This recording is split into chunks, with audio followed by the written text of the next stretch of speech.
Our family avoids watching some of the princess movies from my childhood because of the subtle messages about princesses always needing to be rescued. That is one of the reasons why I love the podcast I'm talking about today. It's called Bearily Bear Stories, and it retells fairy tales in a more empowering way. I'm Andy Smiley, the Friendly Podcast Guide. I'm a mom who has used podcasts to fight the boredom and loneliness of motherhood, and now I want to help you find a podcast that can do the same thing for you. It can be overwhelming to try and find a podcast you'll enjoy in the thousands of shows that are out there. That's where I come in.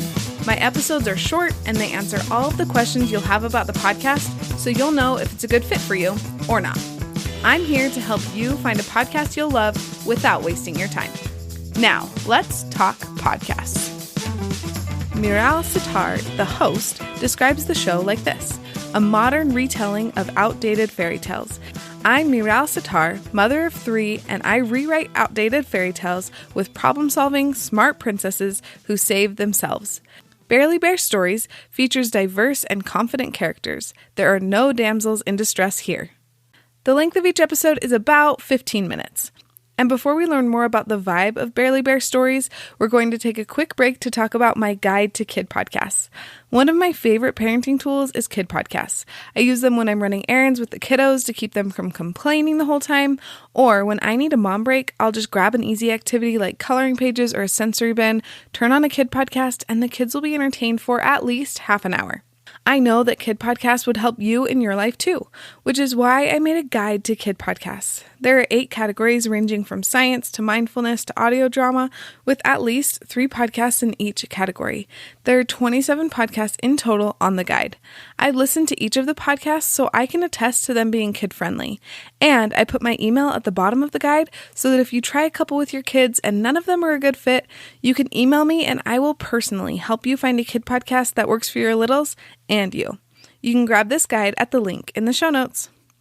Now we get to hear from Bearily as she talks about how Thumbelina was part of the inspiration for her podcast. Bearily, thank you so much for being on the show. I am so excited to talk about Bearily Bear Stories, a kid podcast that my 3-year-old is currently obsessed with.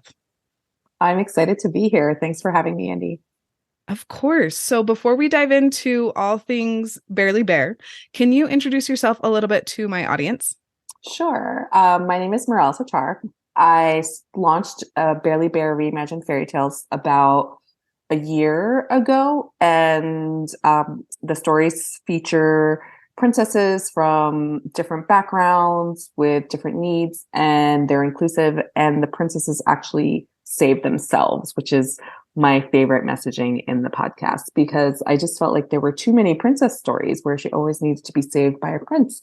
And so what my husband and I would do is when my daughter was 3 or 4 years old, we would read stories to her and we would change the plot line. So she was obsessed with Thumbelina, and Thumbelina goes from a child, like a little, I guess she's a human who's born through a flower, and then she gets passed from like one caregiver to another, and she never really has any control over her life. And we would just find ourselves kind of rewriting the story. And I kind of did that for a lot of the stories. So then I decided to rewrite a lot of them and feature different stories. So our 12 dancing princesses are from India. There's a lot of food elements. We have Snow White from Sudan. And then we have the Little Mermaid in Bulgaria. So there are tons of stories. So they're fun and educational, but they also teach you a little bit about the culture of each country that the story is told from, which I love and which I think the kids love too. Definitely. So one thing that I absolutely love is to travel. I love to see new cultures. I love to learn about new people. And so I want my kids to love that too, right? So that I can like get them to travel with me easier. And so I love a podcast that will teach my kids about culture and get them excited about exploring new places and meeting new people. So thank you. Thank you for making that part of your podcast, because I personally love it. And I'm sure that I'm not the only mom that loves that aspect of your podcast. Thank you. I know, problem-solving princesses from different countries around the world. And it's a spin on the traditional stories, but more empowering, I think, for little kids and little girls. Definitely. So I feel like we touched on it, empowering little girls and helping to rewrite the narrative of always having to be saved. But is that kind of like what you want kids and parents to get out of your podcast? Yeah. So a lot of I feel like growing up, a lot of the messaging was grow up, find a husband, get married, settle down, have children. And that is one path in life, but it's not the only path. So I feel that little girls and little boys should be presented everything and given the option to choose. So one of my favorite stories is Princess and the Pea, and she's a lost princess, and she comes up to the prince's house and she sleeps there on her 30 mattresses, but she wakes up, she couldn't sleep, so then she decides to explore the palace library, and then that's where she meets the prince, and they end up liking the same book, and then they decide to become really good friends. So it's kind of not, it also I feel like there's also unrealistic expectations around you meet somebody and then you're meant to be with them, and in 5 minutes, when in reality that's never usually the case. No. So it's to entertain. Also, my middle child also gets a lot of motion sickness in the car. So we listen to a lot of podcasts. And when I first started, there weren't too many targeted towards little kids, and now we're so grateful that there's so many that they can choose from. Definitely. I love kid podcasts for road trips. That is my go-to. I feel like for my age rate, so I have a 5-year-old, a 3-year-old, and a 1-year-old. And so none of them can really read yet anyway. So if they were motion sickness, it doesn't really affect us yet, at least. And so turning on a kid podcast just like cuts down on whining so much. And it is glorious. And truly, the last road trip that we went on, I had a podcast going. We got to our destination. We were going to Great Basin National Park. We got there. We got to the hotel. Like, I'm ready to stand up, like get out of the car, like get moving. And they were like, do not turn off the car, Mom. Like, I want to finish this episode. And I was like, fine, you stay in the car. I'm going to stretch my legs. So I feel like kid podcasts are just such a great way to keep your kids entertained in the car. But like you said, at least with most of the podcasts, they're also learning something. They're learning how to, they're being empowered. They're learning about themselves, or they're, learning about science.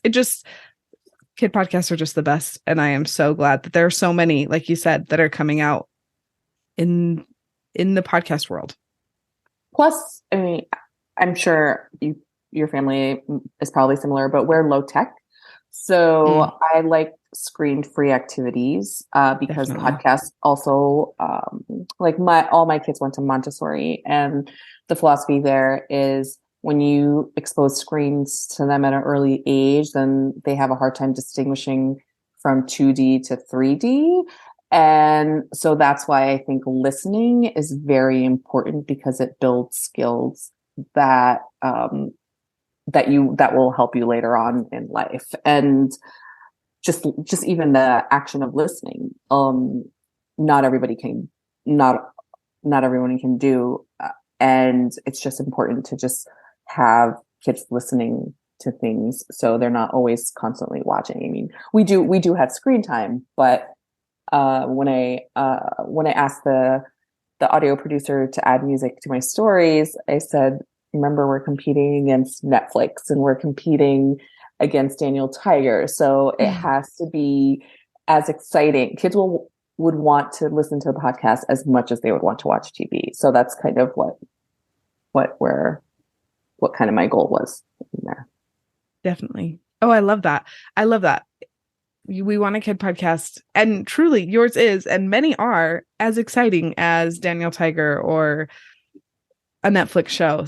How would you describe the vibe of Bearily Bear Stories? Playful and fun, and geared towards a younger audience, mostly like preschoolers and early elementary school kids. So that's kind of the vibe that we're going for. And also they get to listen to music and there's sound effects. So the vibe is mostly fun and exciting, I think, for the kids. Definitely. I would agree. from the ones we've listened to. I think that's a really great description of the vibe and just like the feeling that the kids get when they're listening. So I'm going to ask you what your favorite episode is, or couple, because I know it's hard to choose. But first, to give you a second to think, where can people find you? So the podcast is available on every single podcast network. If you just search Bearily Bear Stories, it's on Amazon, Spotify, Sirius XM, Amazon Music, and I'm trying to get it onto other platforms as well, Pandora, everywhere. And if you just search Bearily Bear Stories, they can find the podcast. And then I also have updates of new episodes on my social, which is Moral Reads on Instagram and Moral Reads on TikTok. So you can definitely find it. And I also have a website too called bearilybear.com. Fabulous. I'll make sure to link all of that in the show notes so people can go right where they want to.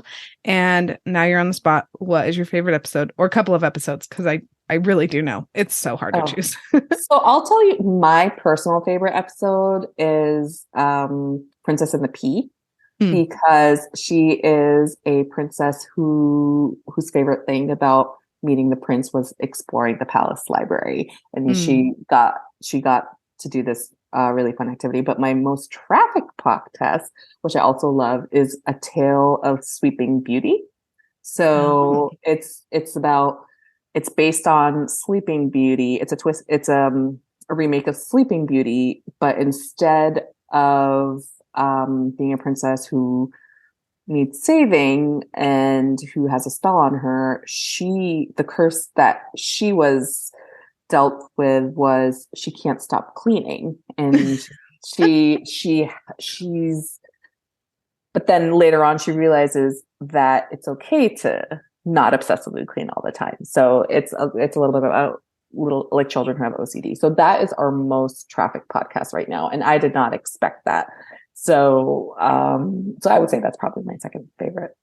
Definitely. Okay, I'll make sure to link both of those because truly, we haven't listened to either of those. My daughter is obsessed with Little Mermaid, which is not my favorite, but I like your version. So we've listened to that one a lot on repeat almost daily. So I'll have to broaden her horizons a little bit and add those to the mix. That'll be awesome. I'll make sure to add those to the show notes. Okay, that is all of my questions. Is there anything else that you want to add that we haven't touched on yet? Oh yeah, sure. So we're launching our Bearily Bear t-shirts for kids and babies in the summer. Gosh, that's so hopefully they'll be available in the store soon. So we're pretty excited about that. That is awesome. Okay, I'll make sure to link that too because we will definitely need to get some of those for our house. Like I said, my daughter's obsessed, so she's going to need a t-shirt. Awesome. Amazing. Thank you so much. I'm so excited for my listeners to start to listen to Bearily Bear just like we are, and I'm sure they're going to love it as much as we do. Thank you so much, Andy. It was really nice coming onto your show. Appreciate it. Thank you for listening to this episode. If you know someone or a family who could use Bearily Bear stories in their life, will you share this episode with them? Also, if you want more kid podcast recommendations, grab my kid podcast guide. Talk to you soon.